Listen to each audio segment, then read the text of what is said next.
¿Qué tal, mis queridos amigos? ¿Cómo estáis? Espero que vaya muy bien por ahí. Pues aquí lo tenéis, el nuevo Cupra Formentor. Vamos a repasar todos los detalles del nuevo Cupra Formentor y del nuevo León y León Sports Tourer, todo en un único vídeo. Son dos automóviles que comparten muchas de las características mecánicas, al margen de los aspectos estéticos y las funcionalidades de cada uno de ellos. Muchas de las cosas que te voy a contar respecto al Formentor se aplican también al León, aunque hay algunos cambios de motorizaciones y algunos detalles que los vamos a ir viendo durante el vídeo.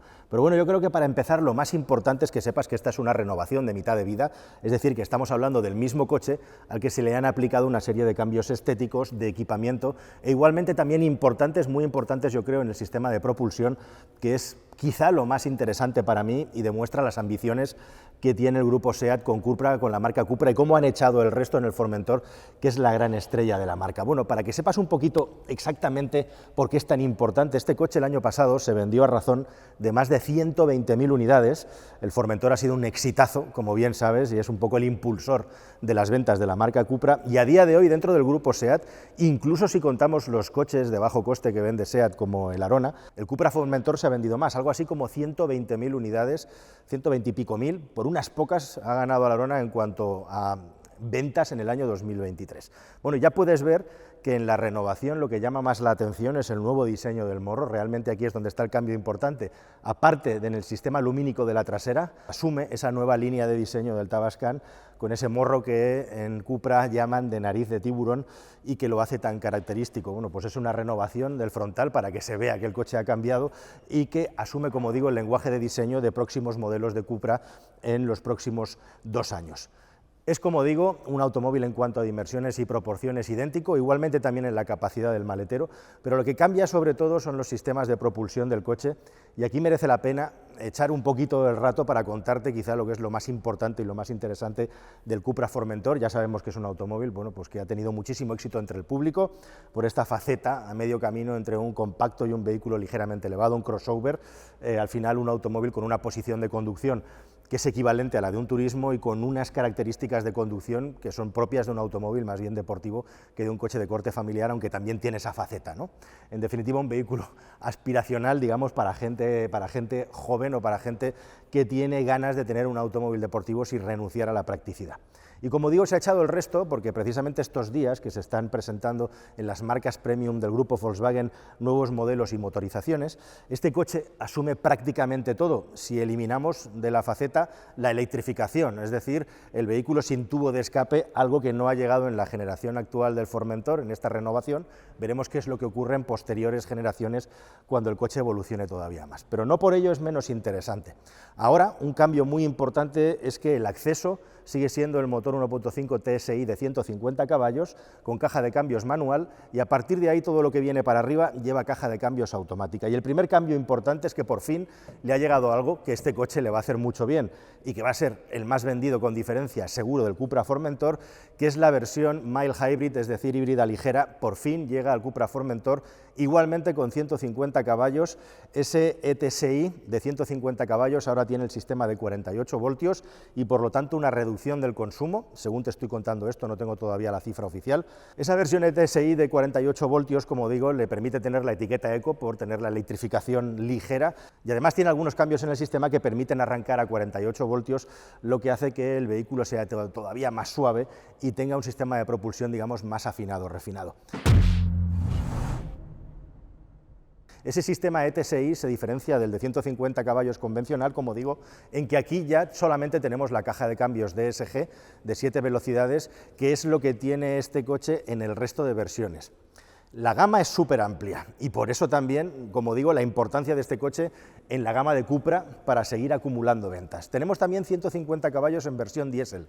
En este caso no desaparecen las versiones diésel, al igual que pasa con el Golf 8 en su renovación, que va a mantener la versión diésel, en este coche también.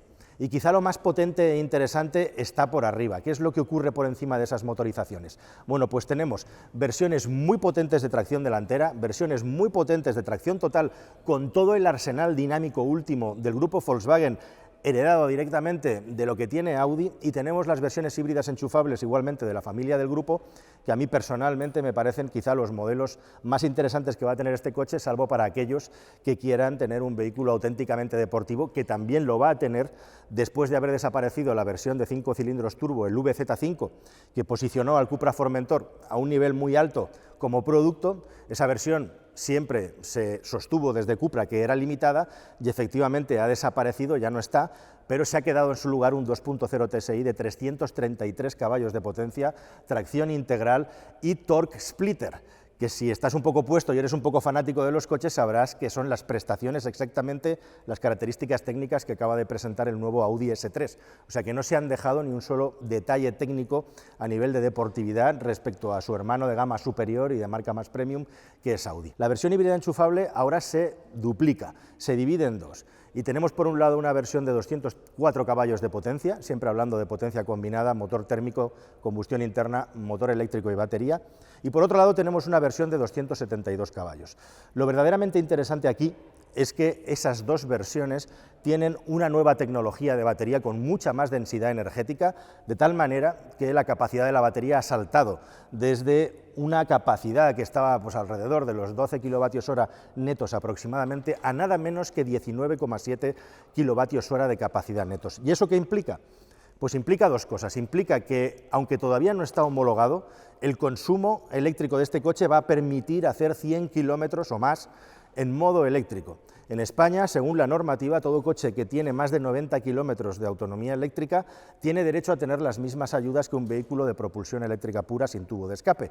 O sea que eso es una buenísima noticia, porque este coche, teóricamente, mientras duren las ayudas, se va a poder beneficiar de los 7.000 euros de descuento si llevas un coche a chatarrar y si tienes la suerte de que te toque el boleto de la lotería de las ayudas del Estado. Pero es una muy buena noticia, que no solamente va a poner aquí la etiqueta cero, sino que igualmente también las ayudas son equivalentes a un vehículo eléctrico. En segundo lugar, yo revisando equivalencias dentro del grupo, me he encontrado, por ejemplo, que en el Volkswagen Tiguan el consumo en ciclo urbano de un SUV con ese mismo sistema de propulsión llega a los 125 kilómetros homologados, es decir, que el tope de la distancia homologada en propulsión puramente eléctrica en este coche debería de estar incluso un poquito por encima, entre los 125 y los 130 kilómetros en modo eléctricos, que se van a ir reduciendo según aumentes la velocidad, lógicamente, pero en todo caso, que tengamos un vehículo compacto con 100 kilómetros de autonomía o más en modo eléctrico es una buenísima noticia, porque significa que si tienes un sitio para enchufar, en un altísimo porcentaje del tiempo, si tienes donde recargar, como digo, en casa o en el trabajo, vas a poder utilizar tu Cupra Formentor en modo propulsión eléctrica, que es donde más provecho se le saca al coche y especial y específicamente donde más dinero te vas a ahorrar. Como digo, sí, tienes donde cargar gratis o cargar en casa con una tarifa ad hoc apropiada. Y luego quedan las versiones más deportivas de este coche. Hay que gastar saliva para contar toda la gama, porque como os digo, este coche tiene más del 50% del peso de las ventas de Cupra y lo va a seguir sosteniendo y va a seguir siendo así, especialmente en España, donde los coches eléctricos como el Born o el Tavascan, que está por venir, todavía se venden en unos porcentajes muy pequeños. Hay dos versiones que tienen, digamos, esa ínfula o esa búsqueda de la deportividad extrema y que por lo tanto tienen el apellido VZ, el apellido veloz. Hay una versión de 265 caballos de potencia que tiene tracción delantera, por supuesto, unido a una caja de cambios DSG, y luego está la versión top, que en este caso, como os avanzaba, tiene 333 caballos, es decir, coincide en potencia y en características técnicas con el nuevo Audi S3 que acaba de salir al mercado. Esa versión de Cupra Formentor VZ de 333 caballos tiene tracción integral y no solamente tiene un control algo muy interesante del par de una manera longitudinal, es decir, es capaz de repartir la potencia entre el eje delantero y el eje trasero, sino que también lo tiene en el sentido transversal en el eje trasero, porque tiene el conocido como torque splitter que el grupo está introduciendo en sus automóviles más deportivos, dentro de la gama de los más deportivos, empezando por el RS6 y acabando por este Cupra Formentor. El torque splitter es ni más ni menos que un sistema con dos pequeños embragues multidisco, uno en cada lado del eje trasero, que permite repartir la entrega de fuerza, la entrega de potencia del coche de una manera mucho más eficiente entre las dos ruedas traseras, y eso, dentro de un circuito, dentro de un lugar donde estás conduciendo al límite, te ayuda a inscribir el coche en las curvas y hacer que sea todavía más eficiente de cara a pasarlas rápido. Eso ya son prestaciones, cuestiones directamente, como digo, de circuito o de una conducción muy avanzada, que le añaden además algo que no tienen sus hermanos S de Audi, pero sí el RS, como es el sistema de drifting, igualmente, pues para darte el gustazo, si estás en una pista, de hacer un poco el cabra y tienes el suficiente dinero como para ir gastándotelo en neumáticos, pues también tienes un modo drift para gastártelo en pasártelo bien con un coche que va a ir sobradísimo de potencia. Ese motor es una joya, es una maravilla, y por lo tanto, pues desde luego, para todo aquel que pueda acceder al TSI con esa potencia, es una buenísima noticia. Bueno, habrá que ver los precios, hasta dónde llegan. Por ejemplo, en el caso del nuevo S3 nos estamos yendo a 65.000 euros, un Golf R cuesta 59.000 euros, estamos hablando del mismo sistema de propulsión, así que en este coche probablemente las versiones VZ van a quedar por encima de los 50.000 euros. Respecto a las versiones híbridas enchufables, si nos vamos a los hermanos de Volkswagen, estamos hablando de entre 45 y 50.000 euros por debajo. Habría que estar contando, pues eso, alrededor de entre 40 y 45 para la versión 204 caballos y alrededor de los 45 para la versión de 272 caballos. Por cierto, como os decía, en esas versiones híbridas enchufables la diferencia básicamente es el motor de combustión interna. En la versión de 204 caballos tiene 150 caballos de potencia en el motor de combustión interna, mientras que la de 272 tiene 177.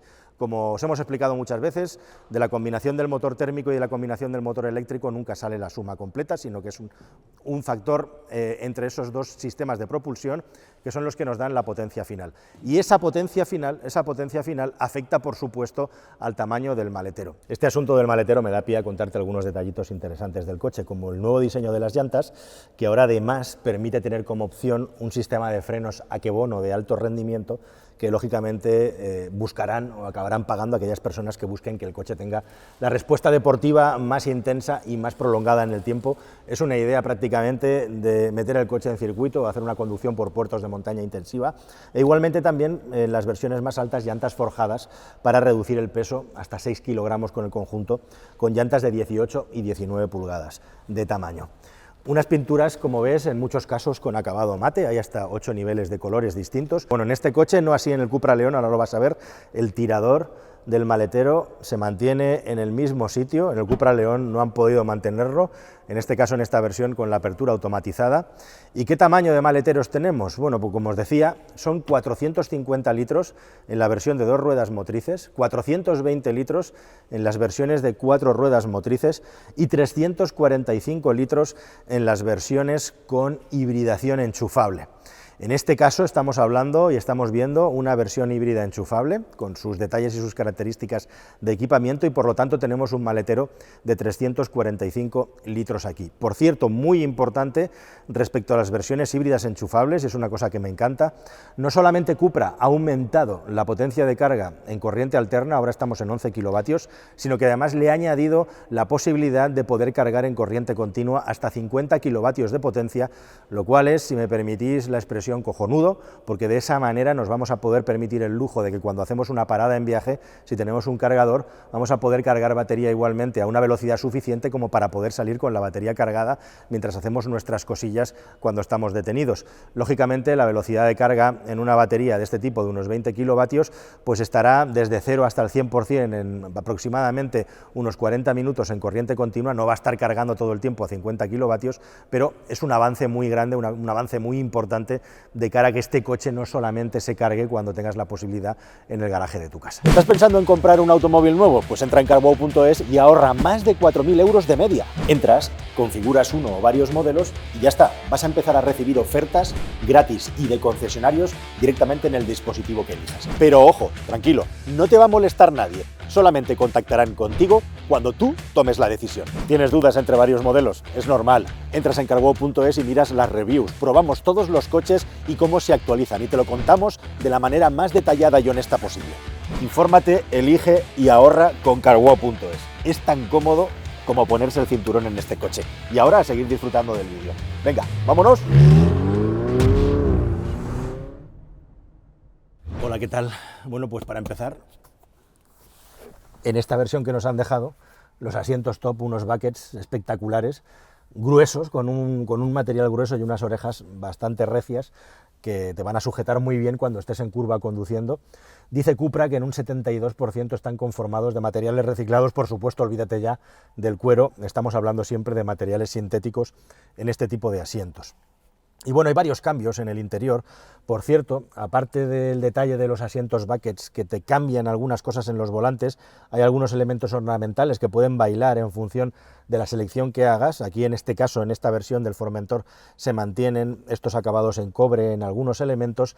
Lo que más llama la atención, aparte del rediseño de la consola central, con algunos elementos triangulares que intentan recordar el logo de Cupra, es el asunto de la pantalla. Por supuesto, tenemos una instrumentación con aproximadamente unas 10 pulgadas de tamaño para todo lo que es la parte de información de la conducción, y luego tenemos una pantalla nueva de 12,9 pulgadas para las versiones más altas, que es lo que verdaderamente marca la diferencia en este coche. Ha habido un rediseño igualmente también en el sistema de climatización y cómo accedes a él. Ahora tenemos 3 accesos directos físicos que siguen siendo táctiles, pero están colocados encima del plástico, 2 para las temperaturas del acompañante y del conductor, y 1 para el volumen de la radio, que como puedes ver es muy sencillo de utilizar. Igualmente podemos regular con el dedo, si no llevamos el clima en posición automático, sin tener que tocar la pantalla, como estás viendo. Y por último, el clima, simplemente tocamos el botón de clima y aquí podemos regular igualmente la velocidad del ventilador con muchísima facilidad. Esta pantalla además nos permite tener acceso a los 2 niveles de conducción que tiene el coche. Por un lado, los niveles de conducción Cupra, en el que vamos a tener cuál es la respuesta del motor, de la dirección, etcétera, los típicos modo seco, modo normal, modo Sport, modo Cupra. Y por otro lado también tenemos la posibilidad de entrar en el sistema de gestión de la batería y el sistema de propulsión para hacer el intercambio entre una conducción puramente eléctrica y una conducción con el modo híbrido. E incluso, igualmente también, tú puedes decidir cuál es el nivel de batería que quieres que el coche tenga antes de que deje de utilizarla, por si tienes que guardar, tienes que tener batería en algún momento que vayas a utilizar para conducir por un sitio con 0 emisiones. Igualmente también el coche, dentro de esta configuración, te permite 3 niveles de regeneración de energía, y tenemos las levas detrás del volante, no en vano. Este es un coche que, a pesar de ser híbrido enchufable, sigue manteniendo la caja de cambios DSG, pero tenemos 3 niveles de regeneración para el motor eléctrico: suave, automática y fuerte, que van a hacer que tú puedas decidir en cualquier momento cuánto quieres que el coche regenere en función del modo de conducción, o la situación de conducción, mejor dicho, que estés llevando en ese momento. Bueno, es nuevo el diseño de los mandos del volante, pero prácticamente las funciones son las mismas, así como con los sistemas de iluminación, y lo que más cambia, como digo, es la pantalla, especial y específicamente el interfaz gráfico, cómo el coche responde, cómo lo configuras, y los accesos directos ahora está mucho mejor pensado, yo creo, ahora está mucho mejor diseñado. Igualmente el acceso y la fluidez de la pantalla es mucho más rápida de lo que era actualmente, y en definitiva, bueno, pues tenemos además una pantalla central con un dock con la que podemos poner aquí los elementos que más utilicemos. Llamativo e interesante que el coche, con un 96% de batería, ahora mismo me está marcando 111 kilómetros de autonomía, y eso que llevo ya aquí un tiempo cacharreando, utilizando la climatización. Cuando he empezado eran más, pero con un 96 me está diciendo que tiene más de 100 kilómetros de autonomía, lo cual es fantástico. Así que, al margen de eso, es una pantalla, como ves, orientada al conductor, con un tamaño grande que pilla bastante cerquita. Y lo otro que llama mucho la atención, estando aquí sentado, es precisamente que el morro resalta mucho, como los antiguos Cupra Formentor. Tenemos un morro imponente ahí delante. No te voy a decir que parezca un Mustang V8, pero realmente el morro se ve mucho con esa curvatura que tiene, y es una cosa muy característica del coche, ¿no? Que yo recomiendo, yo no sé esto si le va a gustar a todo el mundo, pero recomiendo que te sientes aquí y te sientas a gusto conduciendo el coche. Es posible que al principio te sorprenda un poco esa posición del morro ahí tan elevada, que hace que en estas zonas donde vas a circular por ciudad, etcétera, no sea precisamente lo más apropiado para ver bien alrededor.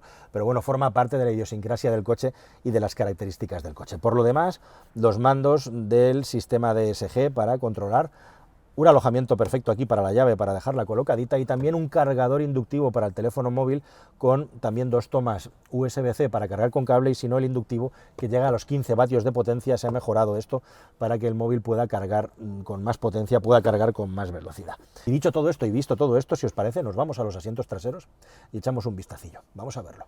Bueno, pues muy bien, ¿eh? Me he puesto el asiento en mi posición de conducción del conductor, y es uno de los puntos fuertes de este coche. Bastante espacio atrás, bastante bien para la cabeza, a pesar de que aquí llevamos un techo de cristal de buen tamaño, y luego el detallito de que mi pie cabe perfectamente por debajo del asiento del conductor, incluso en su posición más baja. Ahí lo tenemos. Y aquí una persona va a poder viajar con mucha comodidad. El Asiento central, como puedes ver, tiene otro tipo de mullido y además en este caso tenemos aquí un túnel que va a hacer que la persona que vaya en el centro no vaya cómoda. Tenemos, eso sí, un reposabrazos bastante grande que llevará aquí su portavasos, ahí lo tenemos, y también una cajita para poder comunicarlo directamente, ahí está, con el maletero y poder meter objetos que sean largos y no muy anchos, que sean estrechitos, como por ejemplo unos esquíes. Bueno, pues una muy buena solución. Y luego me llama la atención que bien, ya se va mejorando mucho y evolucionando con el tema del cuidado de los ocupantes de las plazas traseras. Tenemos 2 salidas de aireación y muy buen punto aquí para Cupra, que nos ha dejado un botoncito para poder subir y bajar la temperatura. Aquí lo tenemos para el ocupante de las traseras. Y luego las 2 tomas USB-C igualmente, como manda ya los cánones de hoy en día en la industria de la automoción. Tenemos, oh, madre mía, lujazo, 4 tiradores en el techo del coche, algo que ya no es tan común, tan habitual, y también aquí unos portarrevistas. No ha aprovechado Cupra para meter ninguna idea ni ninguna solución de meter bolsillitos para los teléfonos móviles, etcétera, pero bueno, los cajoncitos para los ocupantes de las plazas traseras en las puertas tampoco están tan mal.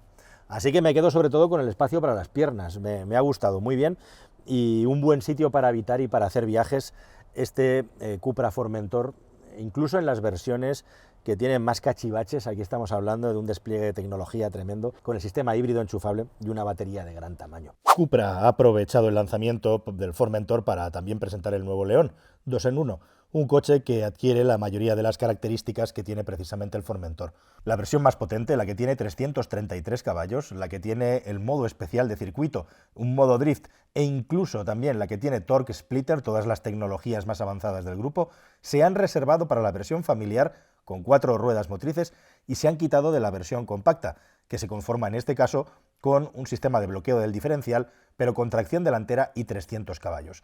Según los expertos, los técnicos de la marca, esto es así porque esas tecnologías no se podían colocar en la plataforma del nuevo León y sí en la de la versión familiar. A mí verdaderamente es algo que me ha dejado bastante descolocado, pero esta es la explicación oficial de la marca a tener una distinta. Así que ese nuevo Cupra León, que según el fabricante se ha rejuvenecido también con estas actualizaciones y va dirigido a un público más joven que el Cupra Formentor, sigue su singladura, su andadura, ahora con las mismas versiones deportivas también y con los mismos motores que el Formentor, con la salvedad que te he contado. Son estos 2 coches bastante interesantes, especialmente el asunto del Cupra Formentor y todo lo que trae de nuevo, y estas versiones híbridas enchufables que también aplican al León familiar y que lo pueden convertir en una de las versiones más interesantes de esta gama, teniendo en cuenta el tamaño del maletero, puesto que es el que más tiene una vez restado el espacio por la batería. No sabemos aún los precios, pronto os lo contaremos, ahí estará la clave. Espero que os haya gustado toda esta información de primera mano y este primer contacto con el Formentor y con el nuevo León, y nos vemos en un próximo vídeo que espero que sea más y mejor. Hasta el siguiente, gracias, adiós.